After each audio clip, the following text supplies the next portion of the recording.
Hello, everybody, and welcome to Virtual TrekCon 5 with Sirach Lofton. Hello, hello. My name is Ryan T. Husk, and today we have got the guest of all guests. He's omniscient, he's omnipotent, he was in Star Trek The Next Generation, Deep Space Nine, Voyager, Lower Decks, Picard, and maybe coming soon in a sixth series. It is Q himself, John de Lancie. How are you, John? I'm very well, thank you. Nice to be here. That's so good to have you. We have talked about you so many times, haven't we, Sirach?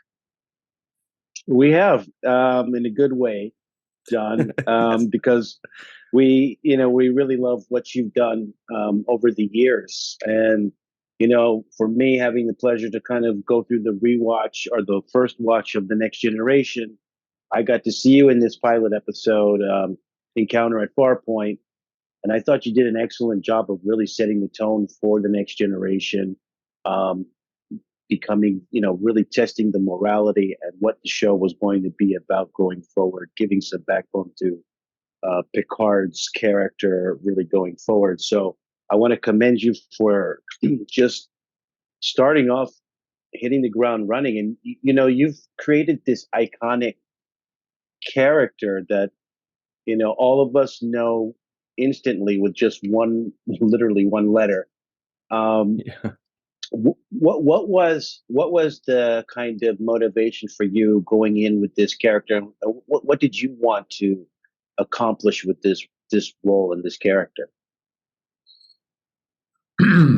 Well, let's step back a month, six weeks, I guess. I was doing a show for the Mark Taper Forum at the time called Terra Nova, and I was playing Raoul Amundsen. And I was on a set that was completely white with 7 other actors who were all white because it's the Antarctic.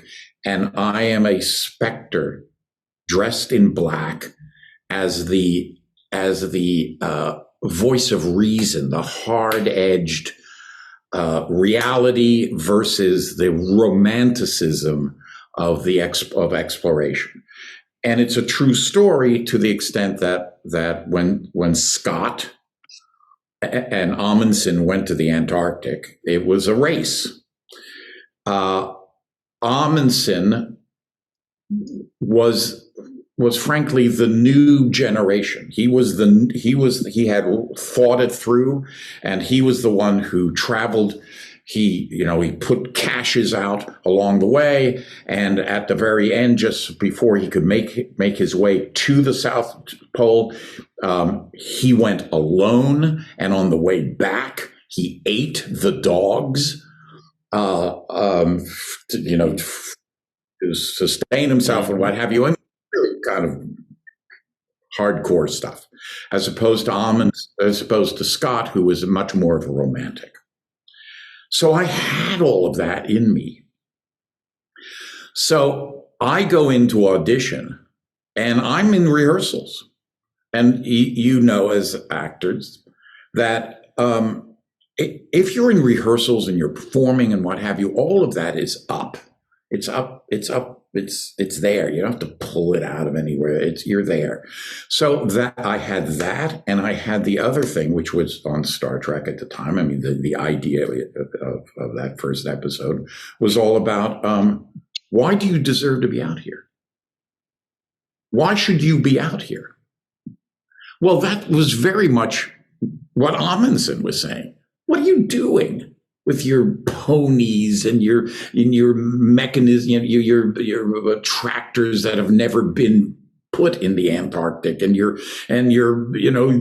taking 500 pounds of books that you're going to read along the way. What are you talking? Where are you? So all of that was up and running. So when I went into audition, and I only had an hour because it was in between rehearsals, I just went, bam. And they must have gone, okay, well, we buy what you have, what you're selling. And so that's how it started. And I just maintained that. When I came back from Japan on Saturday night, and on Monday morning, Japan. We did the show here, but then we went for a month to Japan with Terra Nova. And then when I came back, it was, I just went right into shooting, and I had all of that really in my head. So I was fortunate. Wow, that's amazing. I've never heard that story before, actually. And No. it's kind of like that old adage of, if you want something done, ask a busy person. In this case, it's, if you want a good performance, ask a working actor. Ask somebody that's already got it right there, that's already warmed up and is working that muscle. So, John, those first days, you're on the set of The Next Generation, and we've heard a lot of crazy stories. There was a lot of bedlam. There was a lot of chaos. What was the mood from your vantage point when you were up on that set? Was it professional? Was it hectic? Were you just in your own space? Were people being optimistic? Do you remember that? Well, I came in 2 weeks into their shooting. So for me, and we started with the trial sequence. So for me, that I did not perceive any of that didn't feel chaotic to me. It was just shooting. It was just work. And also, personally, I was fighting jet lag. So, that's, here's another actor thing, is that sick actors often do their best performances. You have to go out on stage and you're like, oh my God. And then it turns out it's your best performance because it's the leanest, it's the most efficient, it's the most focused, because you're going, oh God, I'm having to push through. Well, I had to push through the fact that 6 o'clock in the morning, LA time, or 7 o'clock when we started, let's say, is, who knows? It's like, I don't know. It's some crazy time in Japan the day after. So, I mean, I just was very focused about what I had to do. I do remember with Denise, one of the first things in which I reminded her not too long ago, I said, Denise, the first time I met you're here. I'm here. You're close. And how do you do? I'm Denise Crosby. How do you do? I'm John de Lancie. And then right away they go into, okay, this is the sequence where, she said a few words, I guess, whatever it was. And then we stop. And then this is the sequence where I freeze her. And they are blowing hot paraffin on her. So, I'm really sorry. Sorry, I have to do this to you. John, you got a fantastic voice, and one of the elements of your performances is how you project your voice, the sound of your voice. It's remarkable. It's perfectly fitted for Shakespeare and those kinds of stage performances as well. Which I did feel a lot of Shakespeare in this pilot episode. I want to compliment you on your line, "Temper, temper, Capitan," and the way you delivered that line, I thought was beautiful. But my question is, reactions from the crowds and from the fans over the years. When fans approach you, is there any level of fear or intimidation they have because of the performances that you've given us, those wonderful performances over the years? Well, I'm sure. I would imagine that there is something. Just before chatting with you, I was talking to the composer for this Curtis thing that I'm going to be doing on the cruise. And he is a huge Star Trek fan, and he said, "Do you remember the first time when we met?" And I was like, "Yes." The answer is no. But he said, I had come into the room, and I expected to be there a few minutes before you arrived, but you were there already, and you said, "Hi, how are you? I'm John." And this is him saying, and I went, I'm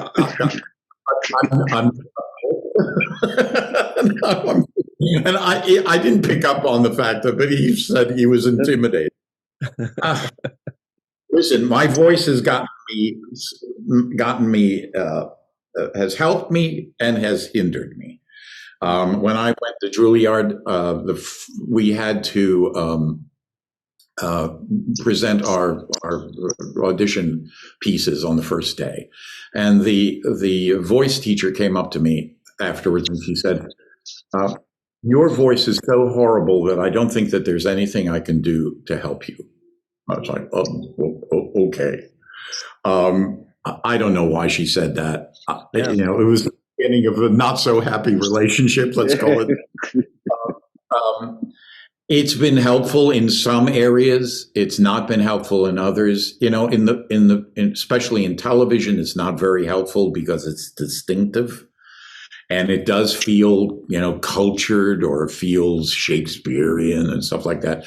But I don't do anything with it. At the end of my experience at Juilliard, the same teacher said to me, "Teaching you has been one of the most, I don't know what she said, humiliating or unpleasant experiences that I've had."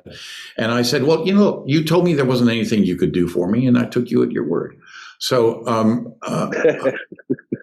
it's just I don't manufacture it. It's not cultivated in any way, but it works for certain parts, and oftentimes it doesn't work for other parts. Yeah, well, it absolutely works for you. Well, definitely for gods. Yeah. And omniscient creatures. It's perfect. I wanted to ask you also, in that first episode, it was a little unusual for us to see the prop that they had built, this kind of throne of a chair that moves around in the scene. Did you find that a hinder or a help to your performance when you were kind of sitting over everyone as the grand judge? Well, in that respect, it's a huge help. I mean, you're looking down and, like that. But getting into position, I don't know if you could see it, as it was moving, it was doing this. And I kept on going because I'm imagining my third eye is going, "Oh, man, this is really rinky-dink." This is really, I'm the master of the universe, but I don't fold in very well. Yeah, but it did actually. I mean, visually, we love the way it kind of had that brooding over and this judgment. It added to the level of judgment that you were placing. Great. Also, the costume. Costume was terrific. I looked like, Pope Pius the 19th. I looked fat. They put that costume on me. I went, "This is it," and everybody went, "Absolutely, this is it." Did you have any? It absolutely was. Did you have any inclination that this was going to be a recurring character? Did a manager or agent or a producer tell you? I mean, obviously the script leads you to believe that you should possibly be coming back, but did you actually get a wink or a nod in that direction? Or I am omniscient. I knew from the start. No. You do know the arc here, and if not, let me tell you, or at least for the audience. Q is an afterthought. The whole notion of an MOW, movie of the week, was an afterthought. Gene wanted to go right into episodic, and either the studio, the network, whoever, said, no, we want an MOW. So he fashioned this sort of on the fly pretty soon, close to when we were shooting or scheduled to shoot. I believe that he went back in his memory and thought, well, what sort of characters were were good. Trelane probably came to mind. I didn't know about Trelane. I was not a Star Trek fan. Put it this way, it wasn't so much that I was not a fan. It's that I was, we didn't have television in the house. I was such a bad student that my parents pulled the TV out of the house. So I never watched those shows. I only watched the movies when I could just by myself go to the movies. Mm-hmm. So when somebody showed me Trelane, excuse me for coughing, somebody showed me Trelane about 3 or 4 years into doing it, I went, oh, wow, there are similarities here. But that was not intended. After the second or third day, when dailies came in, Gene took me aside and he said, I think we're really happy with what you're doing. And you're going to be coming back 5 or 6 times a year. Oh, wow. And, as an actor, you hear these things and you kind of go, well, we'll find out. But I sort of was under the impression that already wasn't going to work, because when you think about it, this is sort of a Mercutio type character in Romeo and Juliet. And having played many, many years ago, Romeo twice, I know what it feels like when Mercutio dies. When Mercutio dies, the audience goes, now we're just dealing with Romeo. What a drag, and you feel that weight from the audience. Well, I'm a sort of I come in and I'm spinning. So at the second time they brought me back, Gene said, you know what, I'm not going to bring you back more than once a year, because it occurred to us that then we would have a show where we're just waiting for the clown to show up, or the Mercutio character to show up, and it's too disruptive. I said, I completely understand. Mm-hmm. So that was a conversation that he and I had. Yeah. I also had the pleasure of watching you in Picard in this last reiteration of the show. And I thought your performance was amazing, and just literally captivating. Seeing, the distinguished Q kind of come back, and it's just a different kind of level of maturation to the thought. I thought, what was different other than the passage of time that you brought to that version of Q that we saw? Well, when I went in to meet with Terry, there were a couple of the questions that I had. One, which was silly question, which is, you're not putting me back in tights, are you? Because that would be really unseemly. And he said, oh, no. And I said, are we creating or are we recreating? Which, as artists, recreating can be really, I did get smart again with Don Adams. And he fell into that trap of trying to recreate, and it was a disaster. And he said, no, we're creating. And I said, well, so whatever, I don't know how many years, 20 years have gone by. Just the notion, I went back and looked, I don't know if I've ever even looked at an entire episode. When I would check myself out during the ADR sessions where I go, can I see that scene? Or, I'll do this scene. Can I see the scene before? Can I see the scene after? Okay, right, good. So I'm checking myself out. I brought in the opening series a level of energy that I thought was particularly good for me, and ultimately sort of good for the show, good for those episodes. It was a different sort of energy that most of the other actors were doing. To bring that energy to Picard would have been trying to recreate.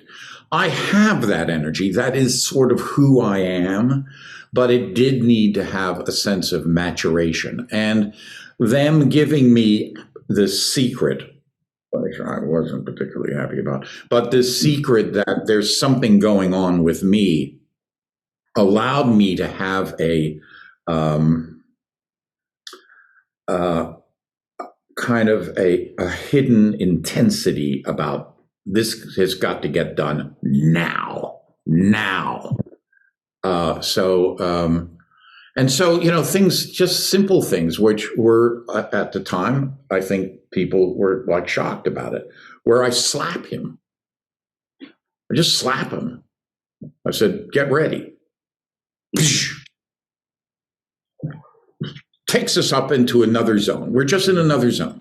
That's all. So I wanted to try to achieve that. So that's sort of my feeling about the Picard. I mean, I was brought in more as a catalyst than as the way in which I was done in TNG, where those episodes were it was kind of wall to wall Q. In Picard, I was much more of a catalyst. Along those lines. Oh, sorry. Go ahead, Sirach. No, go ahead. I've been hogging a lot of questions. I was just going to ask you, John, along the lines of your performance.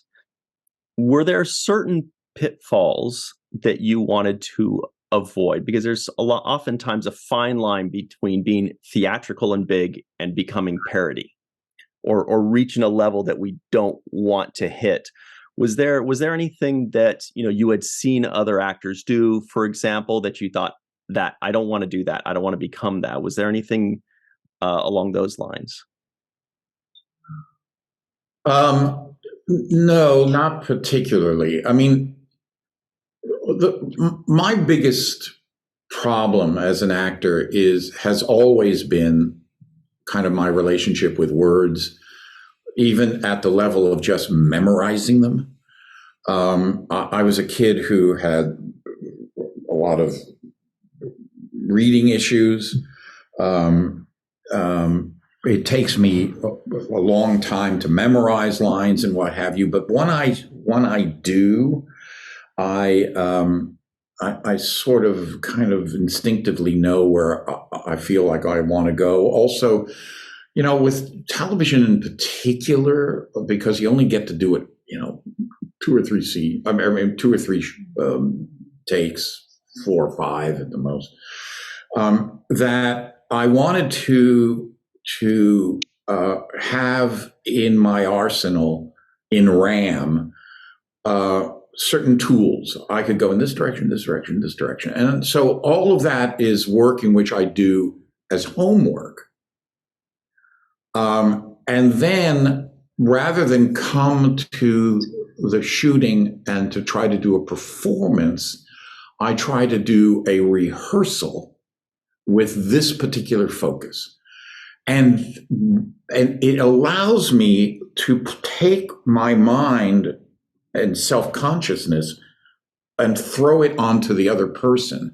So if the other person is pissing me off, or or I like this, or I don't like that, stuff like that, I can go in this direction, this direction, this direction, like that. So that's and I've just allowed myself that especially for this character, allowed myself that kind of indulgence because I think Q is very indulgent of well, however I roll out of bed today is however I feel is the way I'm going to be. That's it, So it gives you a little bit of freedom working under really stressful circumstances, because certainly in my case, I'm just talking all the time, and it's fast. And it isn't like you say a few words and you think about it, and the camera comes in and they're cutting and stuff like that. No. I'm careening So you need to get up to a certain level. You've got to get it out of your head and into here to be able to careen. So and not so those were all of the things that I was dealing with, as opposed to this is too big and I don't want to do it like that person and stuff like that. I was mostly focused on how I would technically get through difficult stuff. Mm-hmm. So, Had you worked with Sir Patrick Stewart before doing this? no, And, yeah, go ahead. I'm sorry. and if not, how quick did it take for that chemistry that we see to evolve? Patrick and I think I know that they had hired Patrick first, and I think they might have hired me second, because while I was in rehearsals for Terra Nova, I was getting together with Patrick to do rehearsals for this, which was not going to be shooting for 6 weeks at least, or so. As a matter of fact, he was out on the patio here when we first went, one of those rehearsal things, for which I ended up saying to the director, who wanted to rehearse and rehearse and rehearse, I love rehearsing, but I finally said, hey, listen, guys, this is like the third or fourth time we've gotten together. This is television, and television dialogue, which is not demeaning. I'm not doing that, but it isn't Shakespeare, where you can put more and more weight onto it. If you put too much weight, this stuff begins to pull apart, and you begin asking too many questions. So I would like to do all of our rehearsing, but let's keep it in the level of asking fundamental questions, and then let's see what happens. And I'm confident that what happens will be good. We're both, professionals, and we both know what needs to be done on the day, and I feel like we've done our homework. So, just to clarify, this is Corey Allen, right, and Patrick getting together at your house. We got to my house. We got together at the studio. We got together somewhere else. My wife, if she were here, would be happy to tell you the story of our younger son Owen being born, and me at the hospital. We're around 7 o'clock in the morning, or 8 o'clock in the morning. At around 10, I say to the doctor, how long do you think that this will be going on? You mean you couldn't just snap it in? Marty's like, excuse me? And I said, because I could go to rehearsal. I have a rehearsal that I'd like to attend. I'd only be gone for about an hour. And lo and behold, I shot for an hour to do a little rehearsal. And I think it was at that point I go, hey guys, enough. I can't keep doing this. Yeah. Well, it's great that you bring up Owen, because we're going to take a super quick break and come back, and Owen will be joining us. So we're very much looking forward to that. Stick around, everybody. We will be right back. Hello, everybody, and welcome back to Virtual TrekCon 5 with Sirach Lofton. Hello. Of course, John de Lancie is here. We are also joined by his son, Owen de Lancie. What a pleasure. First time for us. How are you today, Owen? Good. Thank you. Very good. So good to meet you. Everybody at home, if you don't know, Owen has something called Fanfare Signatures. We are new to this game, but it's freaking incredible. Can you please tell us, Owen, the genesis of this idea? Yeah. Well, wait, before you do that, Owen, before you do that, I want to give a little more intro. Okay. So I did get a chance to meet your dad on the cruise. I, talked with him a little bit. And during that time, he was raving to me about you and the work that you do. And we did spend time, just going over some really cool designs that he said that you came up with. And I first thought, wow, that's a great idea, number one. And number two, I wanted to say, I thought also, John, that it was great that you were working with your son and that you were enthusiastic about it. So I wanted to say that was another sign to me about just what a good person you are and a good father that you are. So having introed with that as well, tell us more about Yeah. what you're doing, Owen, and the origin of this. Yeah, so I think to some extent, it's sort of serendipitous. I don't think certainly neither my dad nor I intended to ever do this together. So essentially, what it is that as I joke, for most millennial children, I think I'm the default IT person for my parents, and so part of that is to some extent taking care of my dad's website. So helping to manage it, keep it updated, and whatnot, keeping it relevant. And so part of that is going through the email stuff that comes through. Just people write in all the time. When the pandemic hit, all of the conventions completely shut down, and what that meant is that we started to see a flood of people writing in saying, "Hey, I was really hoping to get to see you, and now it's closed, and who knows if I ever will. Can I send something to you in the mail? And I'll put cash in the envelope, and then you can sign it, and then you can go back to the post office and send it back to me." And I remember talking about this with my dad, and it was sort of like, I don't think that's even possible at this point. And so I started writing back to people saying, "I'm so sorry. We don't, stay safe. We have no idea what's going on. Hopefully things will turn back on soon." But as I'm writing these emails, I'm going, "Oh, wait a minute." So to take a step back, my partner and I met in architecture school in Canada, in Vancouver, UBC grads. We started a business about 10 years ago where we started to, while we were working in architecture, we started to do sort of in-house design and print manufacturing for a lot of different things, but, e-commerce brands, but also for, hotel chains and government agencies and things of that nature. And so that was our business at the time. And as I'm writing these emails, so just to clarify for those, to give a visual for people, because I've seen some of this stuff, and these are like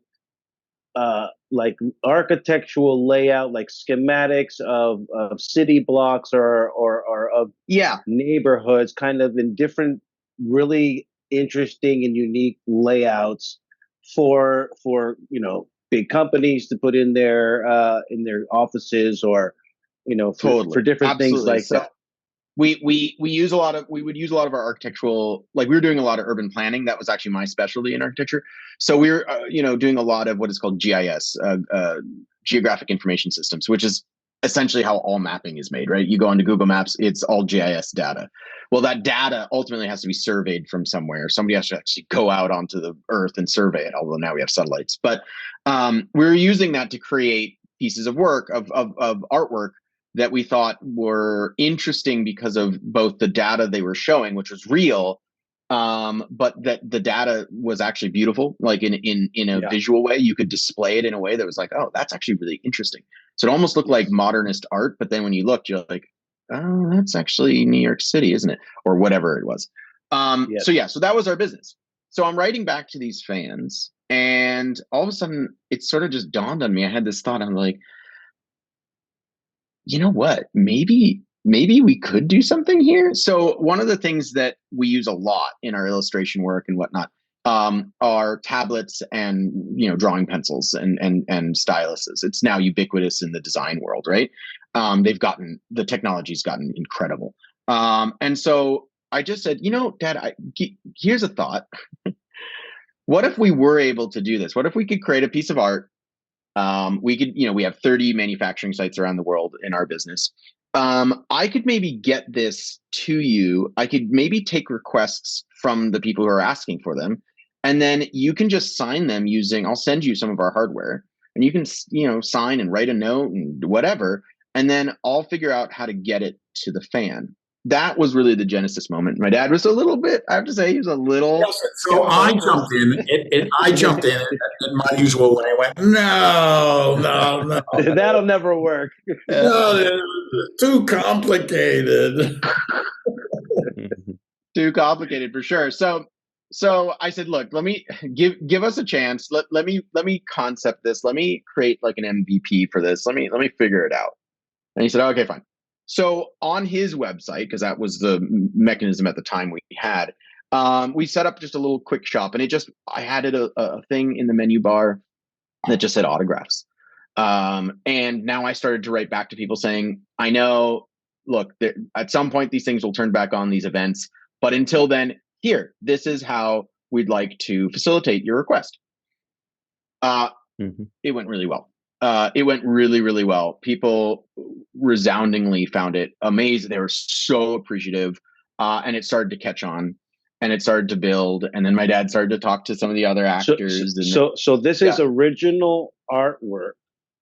Is that? So let me step back and talk about that. So once the thing started to move, we were kind of skirting the line a little bit. We were doing stuff that we felt was okay enough to artwork wise to not, but then at a certain point, once, my dad had, I think Armin Shimmerman and Bob Picardo were like, okay, I'll give it a try too.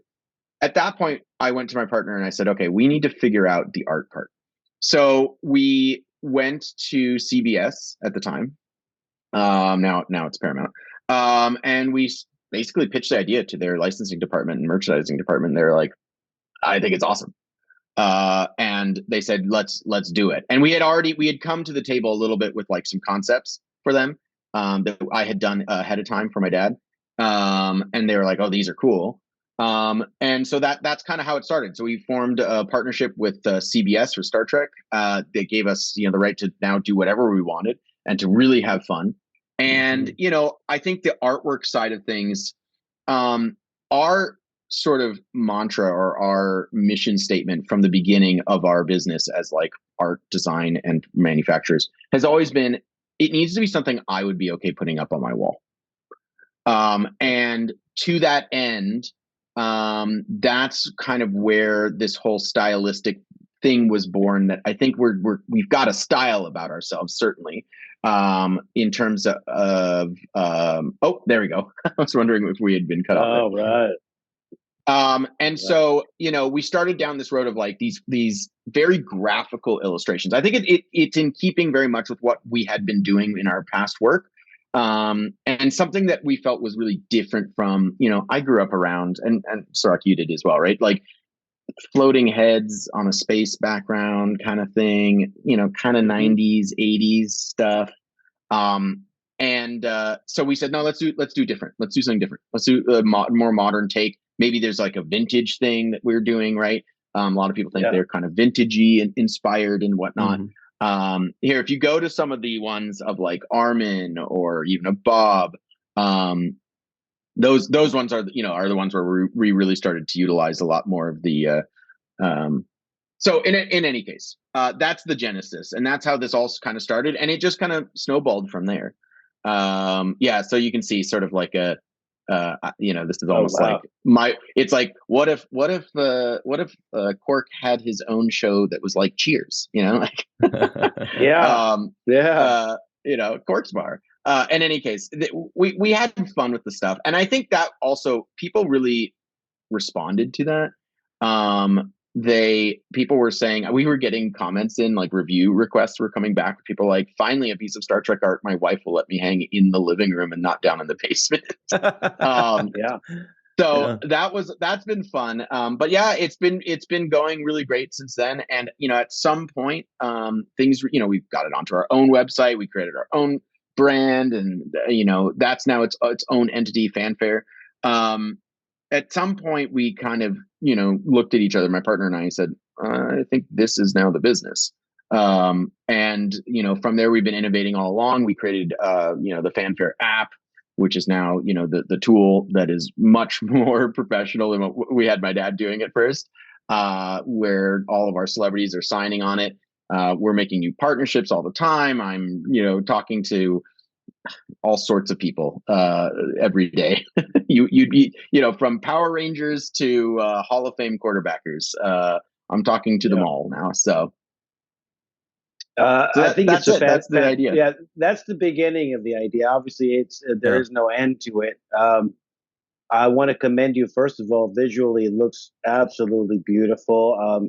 I was fortunate enough to see some of the architectural stuff that you designed before you even got into the realm of Star Trek, and that stuff was beautiful as well. And thank you. Let me know the talent was already there, that the vision was there, the artistry was already there. And yes, I think you really hit a marketplace that is really has no limit to it, because the desire for these kinds of collectibles, only increases. And then also, we've seen some stuff that is not as beautiful and not as well made, and the craftsmanship and the quality and attention to detail is not always there. And clearly, you're putting that into this. Yeah, no, I appreciate that. Sorry, go ahead, Dan. I wanted to add to that, and that is that one of the things in which Owen and myself have been finding, and that is that many people will respond by saying, I've never been to a convention, and quite literally, they're too far away. They cost too much for me to attend. I can't afford the airfare and the hotel and the convention fees and stuff like that. But this gives me a way to be involved, and I so appreciate it. I don't know if you want to add to that. Yeah, So you beat me to the punch. I was just about to say the same thing. I think what's interesting is, what we are making here is a virtual, personalized autograph, right? And we stress that all the time. This is hand done every time. Just because it's not a Sharpie doesn't mean that my dad or anybody else, any of the other actors, aren't seeing your name. The power of them seeing your name is meaningful to people. Seeing, what you write as a note, as a, context, I'm celebrating, whatever. And they see that and they write it by hand, and each one is unique. And I think, for a lot of people, like my dad said, who, there is some impediment to them traveling or getting to an in-person event. This just opened the door to all of that, right? And we do see that a lot. We see a lot of comments online, in our reviews, people just saying like, I would have never been able to have done this before. I'm so happy about this.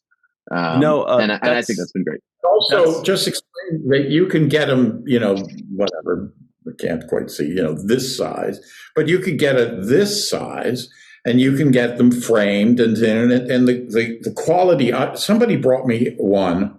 I haven't seen these until recently. Somebody brought me one at a convention, and I said, "Let me look at this closely." I went, "Oh wow, that's paper quality. This is." I don't know what. Tell about. Well, what we typically say, when we're dealing with this kind of stuff, like if we're talking to partners or anything else, we had this issue, which is that as you said, Sirach, there's no limit to who can be on the platform, and to that end, we are talking to currently people who they might be charging, they might expect, and people will expect that the signature price is, they charge a lot for their autograph. So we needed a product that hit the top of that mark and then could be utilized all the way down. And so what we decided is that instead of like parsing it and saying like, oh, well, we have cheaper product, and then, oh, well, if you're getting a signature from an A-list celebrity, it's going to be a higher end product. No, we just said, look, what's the highest end product that we can do that is affordable and people are going to be very impressed with, and that's what we do. And we just do it across the board. We just said, no, we're not going to parse this. We're not going to like have tiers or anything like that. It's just going to be, what is our best version of our print manufacturing? That's what we're slotting into for this product. So yeah, I mean, the frame print, which I suggest, it's very high end frame print, wood, professionally matted. It's got all of the museum grade stuff you'd want, with the acid free papers and inks and the optical acrylic glass, which keeps the UV protected and all that kind of stuff. Comes right out of the box frame, ready to hang. So I think it also just makes it easy. Part of what I say to everybody is, we've created a tool. This is less our product than it is my dad's product, right? It's a connection between him and his fans. And so what we've created is actually just a tool for the facilitation of that connection to be easier for everybody. We'll handle all the rest of it, but we've just made that simpler for everybody. That's very similar to what Sirach and I and our team do, which is we're bringing conventions, and you are bringing art, and you are bringing the signature experience to people that otherwise would not have it. Like you mentioned, some people they can't afford it. Other people, they have 5 children that they have to watch. Yes. Other people are ill or disabled. There's so many reasons why people can't go do these in-person things, and we have to create ways for them to get that experience anyway.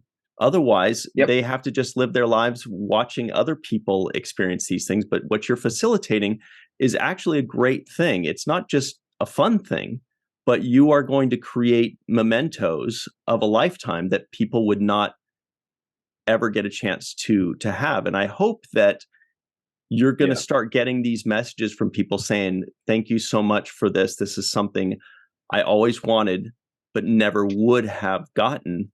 So look forward to those, I would say. Well, and I'll share one more with you, which was certainly a lot more meaningful, or not a lot more, but it was very meaningful to us as a team, which was that, and especially I think over the pandemic, although they still come in, because of the on-demand nature of this, you don't have to, it's not like you have to coordinate waiting around for an event. And certainly who was flying to Cincinnati to get their mother a John de Lancie autograph for her birthday, too hard to organize. Now, with the on-demand nature of this, you see a lot of requests from people. Either they're buying it for somebody or they're buying it themselves. But we had people over the pandemic who were like, I've been in hospital for 6 weeks. I've had no human interaction. People come in full hazmat suits. Every day it feels like I'm about to die. Armin wrote something to me, and they got it into me in the hospital and hung it in this room I'm in this, bubble I'm in, and it has meant the absolute world to me. And it has given me hope again. And I mean, honestly, I was almost like, oh my God, I showed everybody when I saw it come in, I was like, it's like goosebumps a little bit, because we're seeing the product being used in that way as well, where it can be used as words of encouragement. It could be used as a commemoration of some event somebody's having. It can be used to roast people. We get some of those as well. I think that all in all, it's enhanced the memorabilia piece, right? Almost, because when you go and you get an autograph, it's for yourself, and so it's a self purchase. And also, I want to add, you don't have, I mean, as the person who signs these at conventions, you don't have time to write what the person on Fanfare might say. I mean, I just did one a couple of days ago. This is for my 91, and there's a little, thing that this is for my 91-year-old father. He has always been a Star Trek fan. He loves the fact that you say, the trial never ends, because at 91, he really knows that. Please, so I'm writing specifically to him, Arthur, trial. You and I both know the trial never ends, Or we see a lot with Bob, because we made, I think, a fun kind of like medical poster, like almost you could see, EMH, like it's almost like the manual, like, oh, before you actually start this thing, make sure you read this manual. People love that, and actually, he's got a lot of actual doctors who are fans, right? And so you had a lot of people ordering these for their own, medical practices or something, which was also kind of fun. There's so many different things. I think that's the thing that was really eye-opening to us. Was I grew up, as I said, in the convention circuit and this autograph memorabilia circuit, and so I thought I knew it, and I thought I knew where our product would fit. And we were really surprised at how many creative ways people are coming up with to use this, right? All of a sudden you make it on demand, and it's like, sit back and let the community show you actually what your product is. And that's been fun. That's been really fun. I got a couple questions. One, we know that it's customizable, so you can say whatever you want, but is it also like, if I don't, because sometimes I get people at the conventions, they just want an autograph. They don't want anything on there that just, can you put your name? Maybe sometimes you say your character name. Is it possible to get some of those done just with an autograph and a character name as well? You don't have to pour your heart out to my dad if you don't want to. You can, there's an option that says, let John surprise me, is what we've called it. And essentially then it's like what you said, right? My dad will just write, something. I mean, without context, it's hard to know, what to, but he'll come up with something, fun. And also, I mean, to answer your question directly, sometimes it's just I will see just the autograph.